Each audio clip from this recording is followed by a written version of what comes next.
For these examinations, I am being joined by the Education Minister, Ramesh Pokhriyal. Mr. Pokhriyal, thank you for speaking to us. Sir, आपने कहा है कि अगर छात्र इन परीक्षा में नहीं बैठेंगे तो उनका एक पूरा साल बर्बाद हो जाएगा, लेकिन विपक्ष का कहना है और बहुत सारे स्टूडेंट्स भी यही मानते हैं कि परीक्षा इंतजार कर सकती है, जान है तो जहान है। आप उनको क्या कहेंगे? हम लोगों ने शुरू से ही कहा है कि हमारे लिए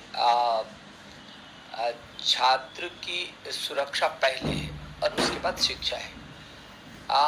उसकी सुरक्षा भी चाहिए और उसकी शिक्षा, उसका भविष्य भी चाहिए, और इसलिए इन दोनों चीज़ों को हम लोग बेहतर तरीके से लगातार ये हम समन्वय भी करते रहे हैं। और आपका कहना है कि वेट कर सकते हैं। आपको मालूम है ना कि ये नीट की परीक्षा पहले इसकी 5 अप्रैल से 11 अप्रैल तक नीट को होना था, लेकिन हमने जो परिस्थितियाँ देखी उसके बाद ये लगा कि नहीं, इसको आगे बढ़ाना चाहिए। तो हम लोगों ने 18 से 23 जुलाई किया, 2-2.5 महीने आगे बढ़ाया उसको। और फिर भी ये परिस्थितियाँ हुई, फिर छात्रों का और अभिभावकों का एक बार देखना चाहिए और क्या हो सकता है। तो जो परिस्थितियाँ हमारे सामने थी, फिर हमने अब जा कर के फिर 1 सितंबर से और 6 सितंबर तक ये जेईई की मुख्य परीक्षा, मेन परीक्षा सुनिश्चित किया। तो ऑलरेडी 2 बार 2-2 महीने करके पीछे हम लोग ले जा चुके हैं, और अब 1 सितंबर से 6 सितंबर तक उनको होना है। और दूसरी ओर जो नीट का है, इस नीट को जो पहले होना था वो 3 मई को होना था, और अब जा करके 13 सितंबर को इसकी परीक्षा सुनिश्चित की है। ये सुप्रीम कोर्ट के निर्देश हैं, जिन्होंने कहा कि अब ये बात सही है कि कठिनाई है, लेकिन ये कोरोना न जाने कब तक रहता है। अब इसी में हमको जीना है, इसी में हमको आगे बढ़ना है। इसलिए सुप्रीम कोर्ट ने भी कहा कि छात्रों का 1 वर्ष उनका भविष्य बर्बाद नहीं किया जा सकता। I'm looking at the preparations that have been put in place by the NTA. NTA ने centers बढ़ाए हैं, but the larger question is about public transport. कई राज्यों में पब्लिक ट्रांसपोर्ट बंद है, प्राइवेट गाड़ी सब लोग अफोर्ड नहीं कर सकते। ऐसे में आपको नहीं लगता कि शहर के बच्चे तो शायद उनके लिए कोई बड़ी समस्या नहीं है, लेकिन गांव के बच्चे जो छोटे कस्बों से निकलते हैं, जो यूपी बिहार के गांव से निकलते हैं, वो शायद एग्जाम सेंटर्स नहीं पहुंच पाए, तो वो कैसे एग्जाम देंगे? गृह मंत्रालय से हमारा लगातार संवाद हो रहा है। आदरणीय गृह मंत्री जी का हमें हमेशा आशीर्वाद रहा है कि किसी भी इस पीछे के दिनों में भी छात्रों के साथ जो संभव हो सकता था उनकी मदद करने के लिए गृह मंत्रालय आगे आया, स्वास्थ्य मंत्रालय आगे आया, और इस समय भी जो उसका एडमिट कार्ड है वो कार्ड उसका पास का काम करेगा।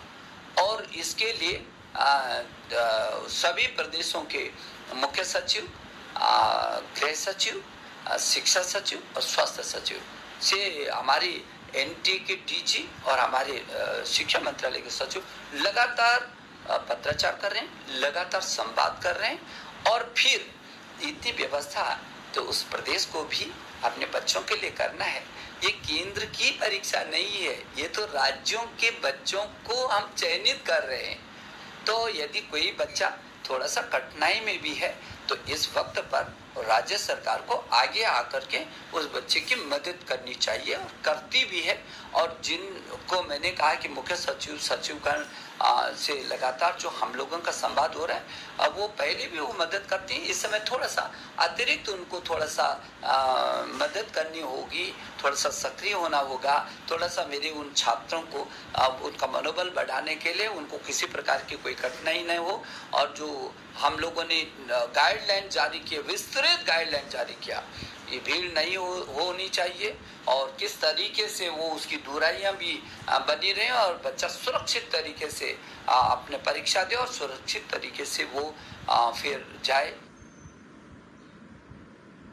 Could the center have taken states on board before deciding the dates? क्योंकि final arrangements जो है वो तो उसमें आपको states का help चाहिए, उनका सहयोग चाहिए, तो ऐसा क्या फिर केंद्र राज्यों से बात कर सहमति नहीं बना सकती थी?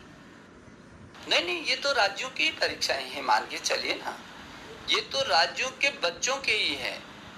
और राज्यों से इसीलिए तो लगातार जब हम केंद्र बना रहे हैं तो जिलों में आप बताइए ना, हजारों केंद्र हमने बढ़ाए हैं, सैकड़ों केंद्र हमने बढ़ाए हैं, तो राज्यों के बच्चों के लिए बनाए हैं। जो राज्य, उस राज्य का बच्चा छूट न जाए।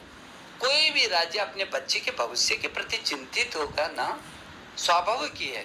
कौन राज्य होगा जो अपने भविष्य, अपने बच्चों के प्रति चिंतित नहीं होगा? कौन परिवार का व्यक्ति होगा, कौन अभिभावक होगा जो अपने बच्चों के प्रति चिंतित नहीं होगा, उसके भविष्य के प्रति चिंतित नहीं होगा? और इसलिए ये कहना कि राज्यों का सहयोग अपने बच्चों के लिए नहीं मिलेगा क्या? उनके बच्चे, क्या कोई राज्य ये चाहेगा कि शेष बच्चे परीक्षा दे दे और उसके राज्य का बच्चा परीक्षा ना दे? तो कोई भी राज्य नहीं चाहेगा, किसी कीमत पर नहीं चाहेगा। और इसलिए राज्यों के साथ हम संवाद बनाए हुए हैं और हम उनसे लगातार अनुरोध कर रहे हैं, और अभी भी आपके माध्यम से अनुरोध करना चाहते हैं कि इधर उधर की अभी जब समझ रहे हैं कि न जाने कब तक ये कालखंड चलता रहेगा आगे, तो ऐसी परिस्थितियों में अब तो सब लोग चौकस भी हो गए हैं